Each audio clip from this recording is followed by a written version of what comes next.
ताई, महाविकास आघाडीचा निर्धार मेळावा आज पार पडतो आहे आणि आजच महाविकास आघाडी आपल्या प्रचाराचा नारळ फोडेल असंही बोललं जाते। आजच्या मेळाव्यातून काय काय होऊ शकतं, काय अपेक्षा आहे?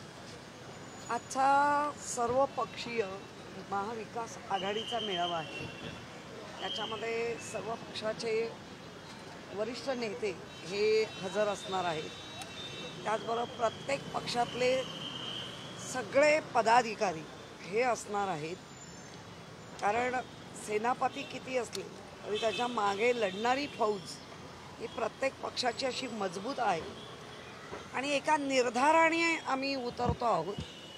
कारण ज्या पद्धतीने संपूर्ण देशाची निवडणूक जेव्हा लढत होतो तेव्हा 2 महिने आधी भारतीय जनता पार्टीच्या सर्व त्याच्याबरोबर गेलेल्या सर्व 45 जागा आम्ही जिंकू, 48 जागा आम्ही जिंकू, अशा वल्गना मोठ्या मोठ्या प्रमाणात होतात। त्याच वल्गना आत्ताही आहे। अर्थात आम्ही याच्यावरती जाणार नाही।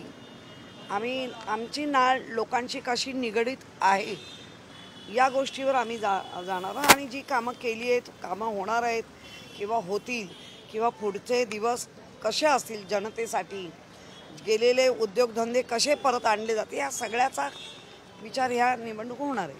लाडकी बहीण योजना जी राबवली गेली आहे त्यासाठीचे पहिले हप्ते जे आहेत 3000 रुपये ते दाखल झाले आहेत महिलांच्या खात्यांमध्ये, काय सांगाल? योजना सफल ठरेल?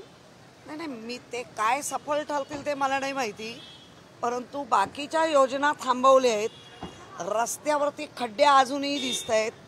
घरातल्या त्या भगिनीच्या मुलाला नोकरी नाही, तिच्या घरात असलेली मुलगी, सून किंवा स्वतः यांना नोकऱ्याधंदा नाहीत। एक सिलेंडरचे भाव तो गगनाला भिडत चाललेत। आम्ही 1,500चा हे देऊन महिलांना फसवण्याचं जर काम असेल तर महिला हुशार आहेत। काल तुमच्याच माध्यमातून आम्ही महिलांचं ऐकलं, ते तर काय आम्ही घेणार, पण आम्हाला माहिती आहे की हे सगळ्या योजना या सक्षमपणे चालल्या पाहिजे, तर आम्हाला महाविकास आघाडीला आणावं लागेल असं त्या महिलांचं म्हणणं आहे। उद्धव ठाकरे यांना केवळ प्रचाराचा चेहरा न बनवता त्यांना मुख्यमंत्री पदाचा चेहरा बनवावा अशी शिवसैनिकांनी पत्र लिहिलेलं आहे आणि त्या संदर्भात म्हटलं प्रत्येक पक्षाच्या पदाधिकाऱ्याची मागणी आहे। शिवसेना उघड बोलते, एवढाच फरक आहे आणि ते काय वावगंही नाही। कारण आत्ता झालेल्या निवडणुकीमध्ये धोका हा असलेल्या मुख्यमंत्र्यांना पहिला झाला, त्यामुळे दोन्ही अनुभव आहेत, धोके देणाऱ्यांचे पण आणि सोबत चांगले राहणाऱ्यांचे।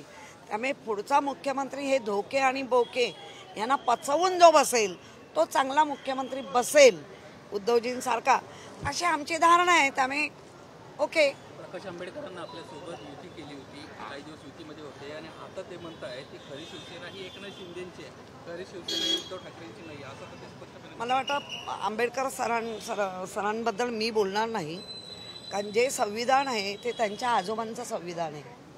आजही तुम्ही जर पाहिलं तर अनेक ठिकाणी वेगवेगळ्या मार्गाने वेगवेगळं बोललं जात आहे। मला वाटतं काल ह्या इकडेच कोणतरी राहणारा शिरवाडकर का शिरोडकर आणि सर्व सांगितलं काय संविधानावर काय बोलायचं, आम्ही आमच्या धर्मावर, आम्ही आमच्या म्हणजे कोण जैन असेल तो जैन धर्मावर बोलेल, जो हिंदू आहे तो हिंदू धर्मावर बोलेल, मुसलमान आहे तो मुसलमान धर्मावर बोलतो। मग धर्मावर बोलणार तर मग संविधानाला कोण मानणार? लोकशाहीचा देश आहे, म्हणजे अजूनही अंतर्गत मनसुबे तेच आहेत की संविधान बदलायचं आहे। देश विदेशातील प्रत्येक घडामोडींचे लाईव्ह अपडेट मिळवण्यासाठी आता साम टीव्हीच्या सर्व सोशल मीडिया प्लॅटफॉर्मला लाईक, फॉलो आणि सबस्क्राईब करा। तसंच सर्व नोटिफिकेशनसाठी बेल आयकॉन प्रेस करायला विसरू नका।